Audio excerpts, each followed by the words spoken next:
Hello everybody, welcome to Toyah Day. I'm chasing my husband because I've just caught him. Where are you going? I love when I start filming, you just turned and run away. How are you? Hello everyone. Welcome to Toyah At Home. Yes, how are you doing? I'm doing very well because I'm happy to be in the garden with the woman I love. And how's your martial arts? I've asked our trainer if we can spar together, and our trainer has said absolutely no way. Because he knows I'll be pulped to a heap by my vicious wife. Apparently, I'm one of the fastest pupils he has in the speed with which I pull my punches or Yes. do my punches and my kicks. My wife is vicious. Well, I have had training with Trafford Tansey, so that's it. But My wife is instinctively vicious and is trained to be even more so. well, I am Robert's security person. On many occasions, that is true. So how would you describe this week? There is a lot going on below the surface which has not yet quite become apparent in its effects. How can I put it like... How can you put it in an everyday term? All right, a musician has a sense that music is trying to come into the world. So you've been writing a lot this week? Yes, no, I'm using an analogy at the moment, lovey. Okay.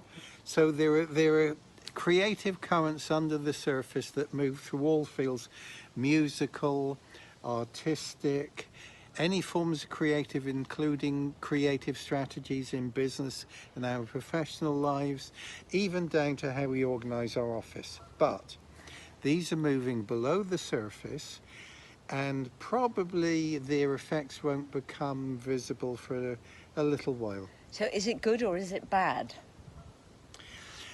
Well, in our lives, because we think positively, they will be good. But if there's creepos out there that are looking for new and novel ways of taking people's money, then that's a more mixed blessing. I wonder if I should have asked my husband this question, considering this is Toyah at Home. So I hope that was of value to you, and I'm not putting a monetary value on you. Oh, but please. Yeah, how much am I worth to you, dear? Everything. You are priceless. You are priceless. So I'm going to get on and answer questions for people who Good. specifically asked me stuff Good. about my career. May I just make one point to your viewers, dear? Priceless does not mean valueless. Of course. Thank you, dear. Thank you for confirming it. Okay. I will see you later. What a woman. I love doing that. Yeah, she does. I love you. I love it, especially when he goes off training and he's covered in lipstick. And we have this very, very tattooed trainer who just says, remove the lipstick from your face.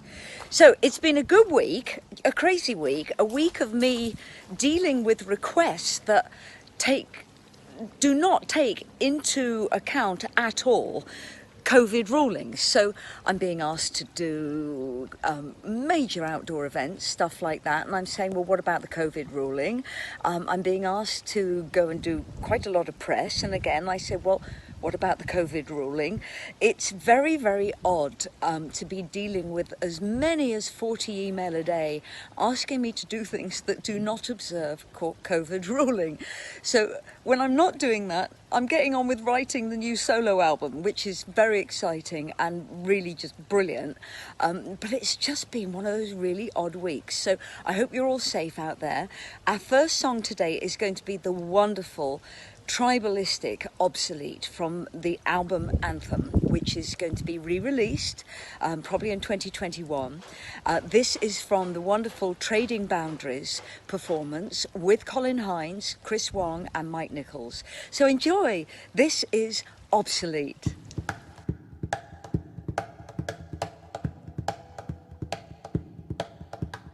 Obsolete weather, obsolete in the dawn when fire and darkness meet the electric chair and devil greed to obviate. The obsolete will always exist where kept to fight, penetrate a wall and slip inside, split your persona, see your mind divide, tear you apart, take you both for a ride. Boy, child, a girl, child, discover discover sand, what makes life tick. Boy child or girl child, discover new tricks, new reason for fun, another law to run from. Scan their skies with stardust eyes, kiss their rainbow minds. So we jump right down and lay the clown to their glittering kind. They clapped and cheered, it was mighty weird, but we had to go back home. So we went to the ship for a cosmic trip right through the dawn. Boy child or girl child, discover their lips, discover sand, what makes life tick. Boy child or girl child, discover new tricks, new reason for fun, another law to run from. Reference to the futures, we're time trouble creatures. Reference to the futures, we're God's forgotten sons. Reference to your mothers, we're the devil's wanton beast. Reference to your brothers, your sisters pretty obsolete. We're the obsolete in the dawn when fire darkness meet the electric chair and devil agreed to RBA. The obsolete, obsolete, we're the obsolete in the dawn when fire and darkness meet the electric chair and devil agreed to RBA. Obsolete. That was Obsolete from Trading Boundaries with the wonderful Colin Hines on guitar, along with Chris Wong and Mike Nichols on double bass. So thank you so much for your questions this week. Again, they are really, really encouraging me to think deeply into past memories, but also how I feel today as a creative artist. So let's get started with Carol Balcom. Now, Carol, you ask, is there anything extraordinary that I can remember that happened on tour? For me, tours were never ever normal. There's no normality about them. They give the feeling of running like efficient machines, but everything is quite precarious. So you're reliant on coaches, you're reliant on trucks, trains, aeroplanes, all of that. And these can all throw situations up at you that you have to deal with in the moment. But I suppose one of the most bizarre things I ever experienced was in the late 70s, touring in Berlin, Germany. And we used to have to get there by driving through East Germany at the time, which was communist country. So we were allowed to drive through, all artists, tourists, everyone were allowed to drive through East Germany. I believe you had to have a permit, and then you would be watched every inch of the way as you drove through this Eastern Bloc. And I remember the band being particularly kind of wound up by this and wound up by the fact that we were watched every inch of the way. There were kind of guards stationed along the road with binoculars just watching us. So after about the third time we did this kind of touring and we went through East Germany, I can remember, I think Joel Bogan, I think possibly Phil Spalding, taking their trousers down and just pressing their bare asses against the windows whenever we saw the guards looking at us through binoculars. And it did lead to one occasion us being stopped and questioned. So that was pretty bizarre. Other bizarre things happened where fans would break into the venues. And I remember playing Oxford Playhouse in 1981, quite early on in the year, where it was a pretty small venue for us by this time. We could fill larger venues, but it had been pre-booked and it was sold out. And there were people on the roof of this very old theatre pulling the tiles off the theatre roof. And on one particular section of the show, these tiles started to fall onto the stage, and there were about 3 men who were climbing down the curtains from coming through the roof, and they were pretty hysterical. They were crying and passing out on stage, and I remember we had to stop this particular show so that St. John's ambulance could get on stage and tend to these fans who were in a state of complete hysteria. So I thank you for that, Carol, because that's helped me remember that particular event. There were others like Milan Castle in '81 where I was on my own, and I was opening for Sting, so I was going on and playing to a backing track in Milan Castle, and I was on, or due to be on, about 4 in the afternoon, but there were so many people turning up at the castle, and the only way into the Milan Castle was over a drawbridge. And what typically happened back then was the police would let off tear gas as a control mechanism for mass crowds gathering, and the police let off tear gas and people were storming the drawbridge, which collapsed. And it's not a happy story, it's not happy at all. I think about 6 people got crushed to death at this particular event, and I was made to go on early, about 2 o'clock, to try and calm the crowd down. And it was terrifying. It should never have happened. It should never have come to that. A very, very sad event.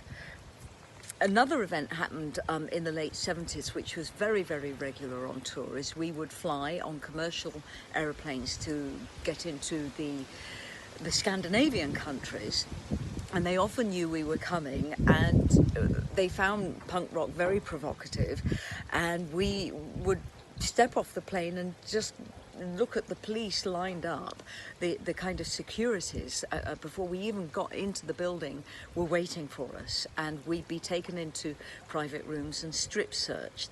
That happened all the time. All the time. And even if they knew us, if they'd come across us before, if we'd only been in a month before, it was like, hello, how are you, how's it going? Yep, we know the procedure, we're going to be strip searched. And even though we had no record or we never carried anything other than our instruments, this is pretty commonplace. So thank you very much for that question. It's quite intriguing to revisit those memories, because we were so tolerant of it all back then. I mean, we never lost our temper or anything like that. Certain members of the band who were capable of being quite vocal probably were vocal. I remember Phil Spalding refusing to give up a bullet belt, which was so fashionable to wear back then, and we were going into Hamburg and they wanted his bullet belt and he refused to give it, and it was actually my bullet belt, I'd lent it him. So we were all arrested and held. So, you know, it's just one of those events, but there you go. Thank you for that question, Carol. Chris Richards, you ask, have I ever met another person called Toyah? Well, it's becoming more regular today than it has been in the past 40 years. I'm often asked to sign autographs by very proud fathers for their daughter Toyah, so I come across that a lot. And 2 years ago, a singer in Australia who obviously had a surname, she was Toyah something, and she wrote to ask if she could trade as a singer just as Toyah. And I pointed out, well, after a 40-year career and success in Australia, there's absolutely no way we could allow another single name Toyah. So she very kindly agreed to keep her second name. It will get to a point, because obviously I'm 62, there are going to be other Toyah performers where I will increasingly become Toyah Willcox, but that's happened anyway. But we still trade very much on the back catalogue as Toyah. So thank you for that question, Chris. It's becoming more and more of something we have to deal with. When you bear in mind 40 years ago, I commercially traded as only Toyah. I own the logo, I own the name. So these things are arising all the time. And I think there was an event when I was shopping, I was on tour in England, shopping in a supermarket in Manchester, not that long ago, only about 5 years ago, and there was this woman shouting Toyah, and I thought, oh, she's a bit passionate about getting my attention. And she was actually talking to her daughter. So it's getting more and more. So I'm quite happy about that. It's really nice. It means people trust the name, and the name has a happy association for them, which is fabulous. That's really important to me. Alex, Colette, you ask, over the last few weeks we've been broadcasting, I've been playing keyboards to very, very briefly, and you say it was absolutely wonderful when I play keyboards of When I Fall in Love, very, very badly, with Robert singing. He was wondering which instruments, Alexandra was wondering which instruments I can actually play, and do I always use keyboards to write? Well, Alexander, I'm not a musician, but I'm a top-line writer. So if anyone gives me a piece of music, and even a finished piece of music, I instantly hear a top line. So I can put music on, say it's just a backing track, I can come up with a vocal line like that. So it's all in my head. The tunes work themselves out in my head. And probably because my real instrument, the instrument that I play with a kind of semblance of experience and talent, is my vocal cords. But I'm not someone that can get up on stage and play a keyboard or a guitar. Now, I do have music theory. I'm better at music theory than Robert actually is. Can you believe that? I studied music theory, and I'm a reader, and I have to read as a vocalist if I'm going into a stage musical or something like that. But there's just something about my form of dyslexia. I can see the keys, I can work out the chords, and if I'm playing keyboards, I can work out the harmonics I want to my voice, but I can't actually deliver as a performer on stage. So I write mainly with my vocal cords, and I do sit at the keyboards and I come up with chord sequences, and that gives me the top line. But I view myself as an exceptionally gifted top line melody writer. So thank you for that question. I always try to play on stage, but my coordination lets me down. And I had this conversation with my sister who studies flute, and I say it's as if I've been pre-programmed not to play an instrument. It's as if the synapses stop, there's a brick wall, and I can actually feel it happen. And it's the same when it comes to remembering names and reading names. It's as if that synapsis in me has not developed, and the will to do it is there. So I play keyboards every day, I study music every day, and my progression is so slow. And what's really interesting in lockdown is I've been able to practice more, and I can feel that brick wall moving further along as my synapses develop. Now, anyone who has dyslexia will tell you when they've been given exercises to make the nerve ends of the brain grow more and to develop more in the cerebellum, you can actually feel and experience that development happening.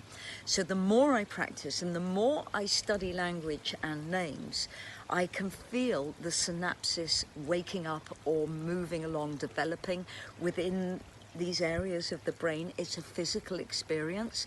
So what I'm saying to you, Alexander, is I really have tried all my life to be a musician, but the one thing that hasn't let me down is the vocal cords and that ability to pick up top lines like that and create them. So that part of the brain is working and functioning. So I hope that helps you. Robert and I are planning to do a Christmas album, and I will be on keyboards, but it's because we know he's going to be singing and he's going to be really bad, and I'm going to be on keyboards, which allows me to be bad. But where you will see me being really good is me improvising with the right hand on the top line notes, because it's all there, that all works. So thank you for that question. David Bartolini, you asked this rather wonderful question. Besides Seattle, which everyone knows I'm absolutely passionate about and would happily have lived there, probably not now, but when I was working with Bill and the Humans, I would have been very happy to live there. Do you have favourite cities that I would like to visit in the USA? Also, have I been to San Francisco? And David, you are writing this from Palm Springs, California. Well, David, my sister-in-law, Patricia Fripp, lives in San Francisco, so we go there quite a lot, and we have kind of family connections there, obviously, and Patricia has a house there. And I know San Francisco quite well, and I love the Golden Gate Park and going across the bridge and having lunch across the bridge. It's just so gorgeous. But I've made a conscious list for you, David, of other places that I really, really love. I go to Boston regularly. I just think it's a city you can walk. I adore it. I've been there many times with Bill and King Crimson and Robert. So that's one of my favourite places, as is Philadelphia. Again, I find it a walking city, and I find both those cities incredibly friendly. And obviously they've got huge English influences there. But I find the artistic communities there really exciting, and the restaurants really exciting, particularly the Philadelphia Museum of Modern Art. Oh, just It's adorable. It's absolutely gorgeous. And I love to walk that long park from the main part of the city to get to the museum. Brilliant. I love Santa Barbara. I would happily live there. Perhaps in my old age I might be able to. I think it's a gorgeous artistic community. I love the kind of single-story buildings and the layout of the street and the attitude of everyone there. I think it's beautifully laid back, and everyone you meet there is highly experienced, highly educated. They're great artists. I have very many happy memories of Santa Barbara. And LA. Now, I haven't been to LA much, and I prefer to go there if I'm working rather than just hanging out, but I think it's a really exciting place. And the places I haven't been to in America, David, that I am desperate to go to: Utah. I just like the idea of huge country expanses. You look for miles and miles and miles and you just see undeveloped land. Alaska, I really want to go to, and Arizona, of course, to see Toyah, the town I'm named after.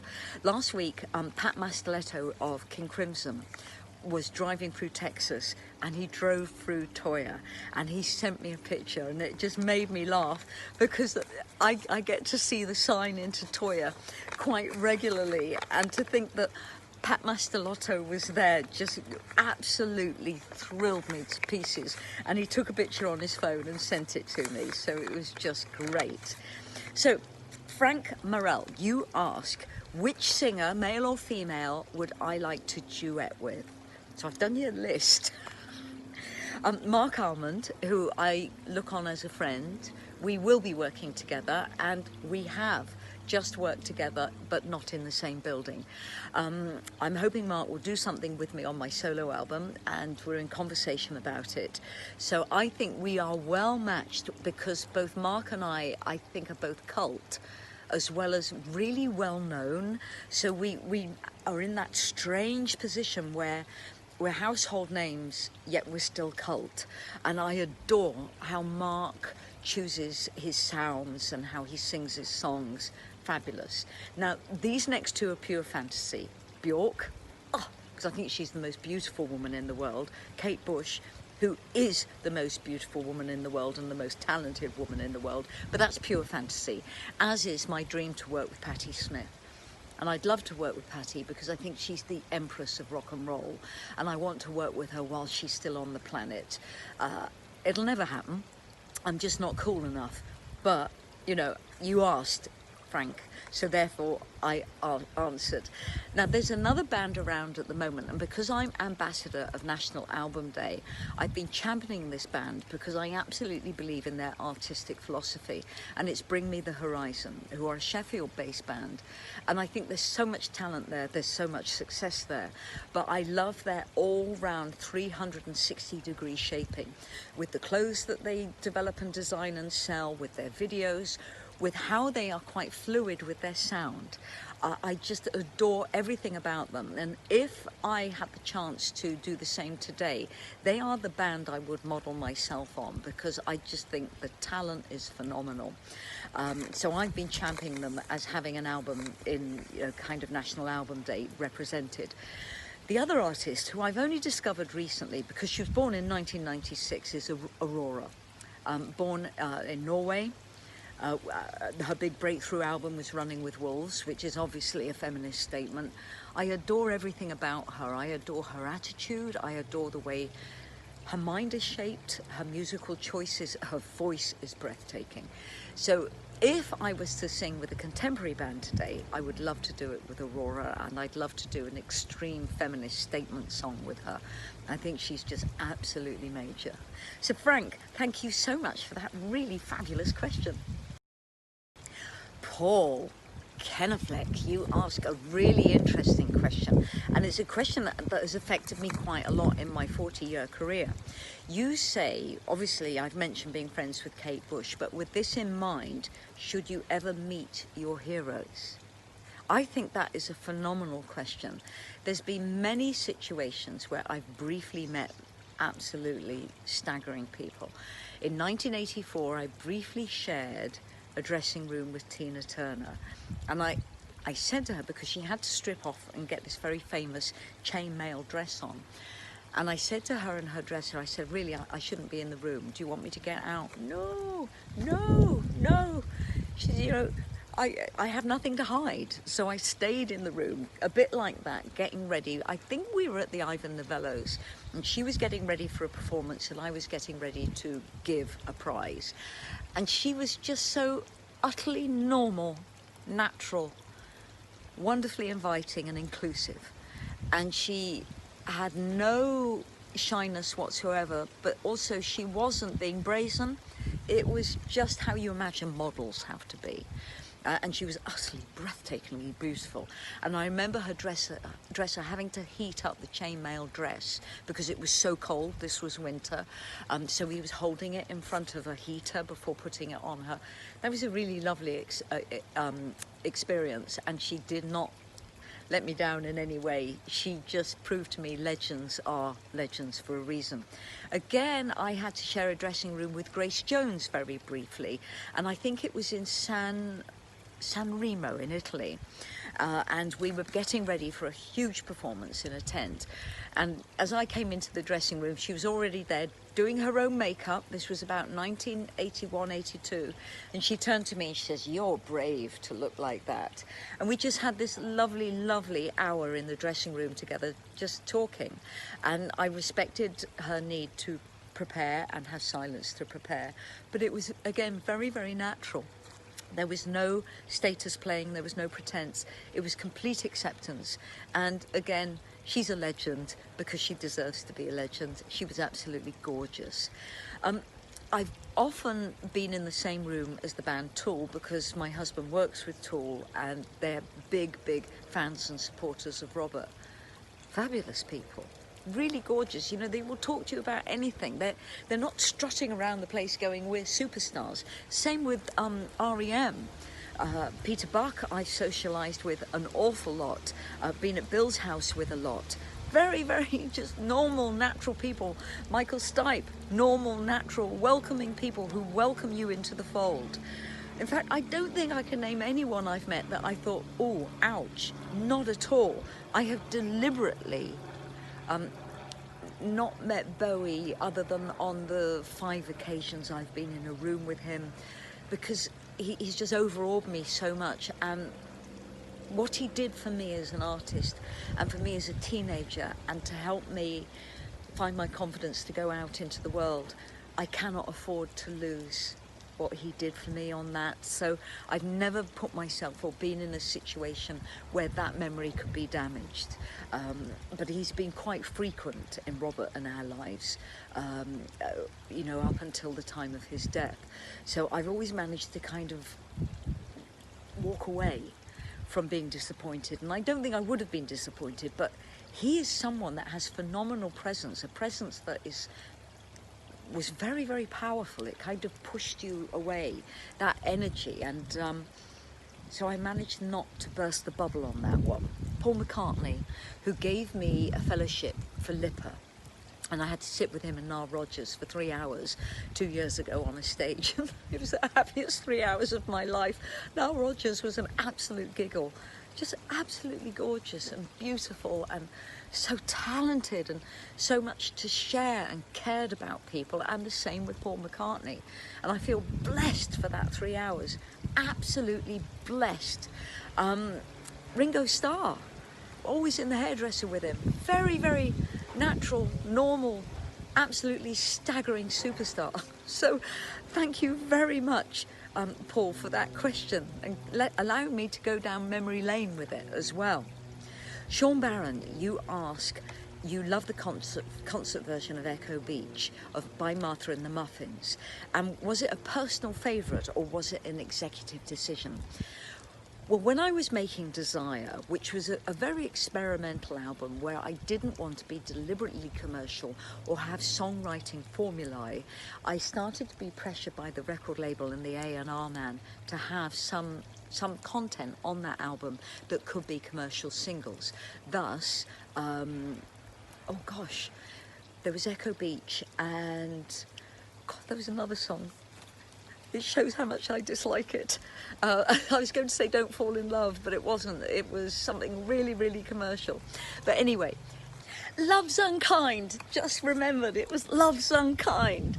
So Hayden Bendel was the engineer on Desire, working with Mike Hedges, and Hayden had just come off working with Kate Bush's Hounds of Love, and he absolutely adores the song Echo Beach, and he suggested it to me, and I said, well, you know, present me with a backing track, I'll put a voice on it. And I'm so glad he did, because I think his backing track and his arrangement is absolutely incredible, and this is a song my fans love me doing, and I'm really grateful for that, whereas other cover versions don't go down well at all. So I think this is a happy story. The song suits me incredibly well. It suits my lower register, and I really love doing it at the big festivals. It's such a happy song. It lifts people's hearts, and I really want my music to lift people's hearts, especially at a time like this.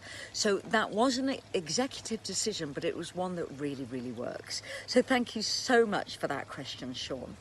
Now, Fabio Palmari, you ask, what are your memories of co-writing and recording Lion of Symmetry with Tony Banks of Genesis in 1986?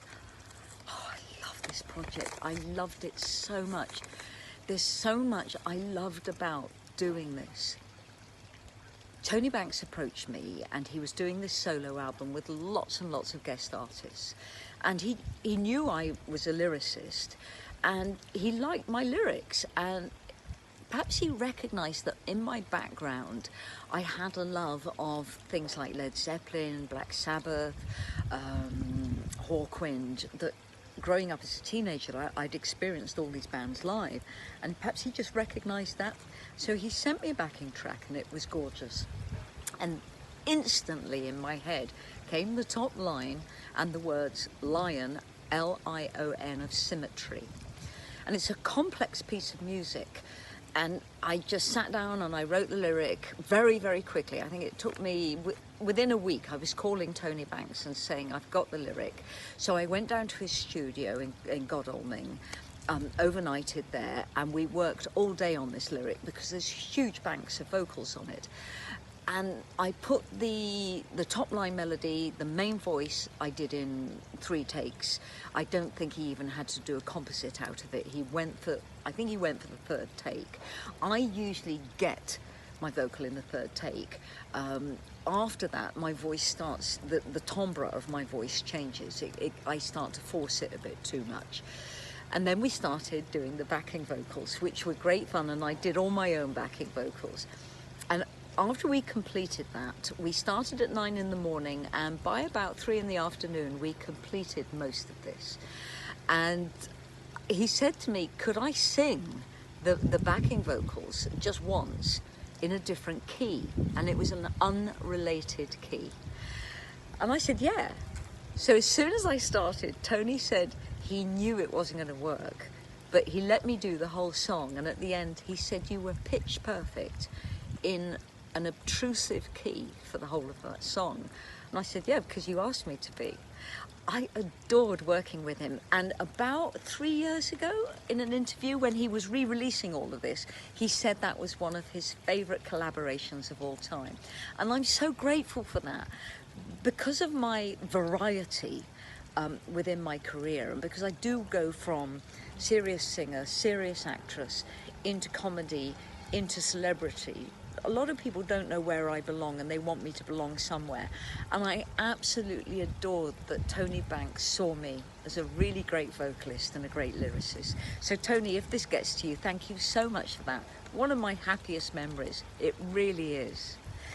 So Mark Taylor, you say, it's fantastic that the shoestring recordings will soon be available on the reissue of Sheep Farming in Barnet. I know, isn't it great?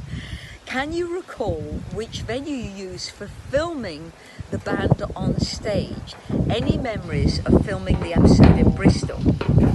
Wind is picking up. Well, Mark, I think we did all the band on stage at a pub in North Acton. So if you are on Acton High Street, you can see this pub. It's opposite the town hall. and where the swimming baths are. And I live in Chiswick, so quite often I drive past this pub. I think it was the Globe, something like that. I don't think it's open anymore, but I remember doing the sequences there.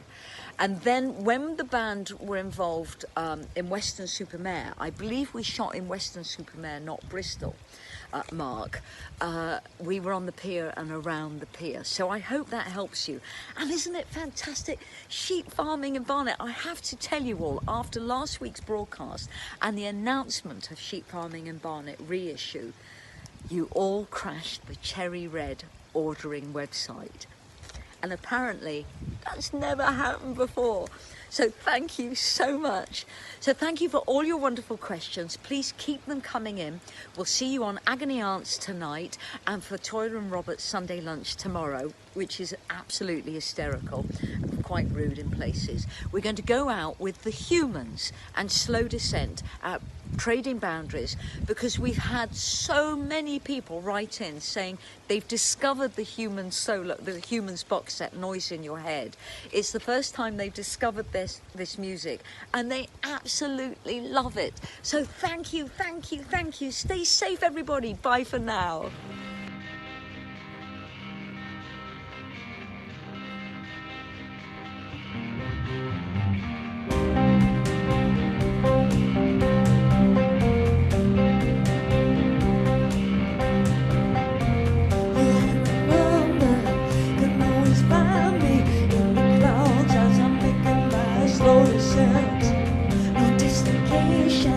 No sad archery on the street paved the way to this compliment.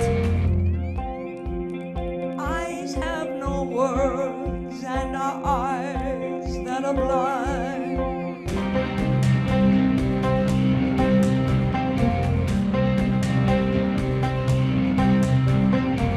Have no more of me. I'm with the tall trees, touching stars, picking up that miscreants. Sit beside me, walk on boundaries, not a chance, blinded by their brilliance. A mouth that speaks time makes no time at all. Feet that divide will walk upon walls. Slow, so slow. Slow it down, running hard.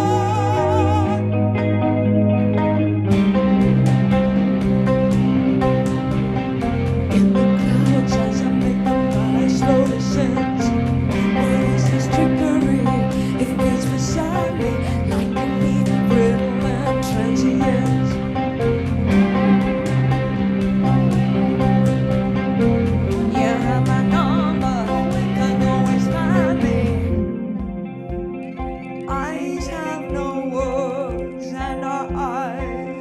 Blind, feet that divide will walk upon walls. Slow, slow, slow, breathing fast, slow it down.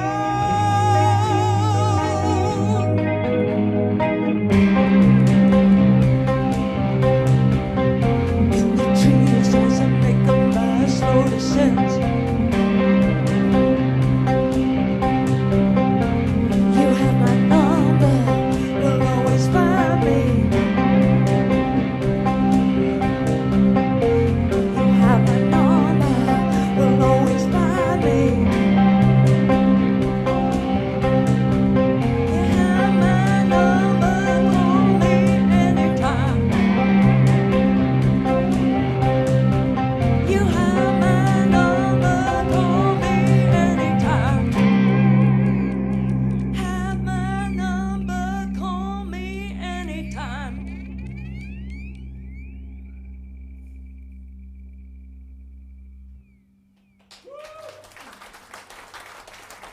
Thank you.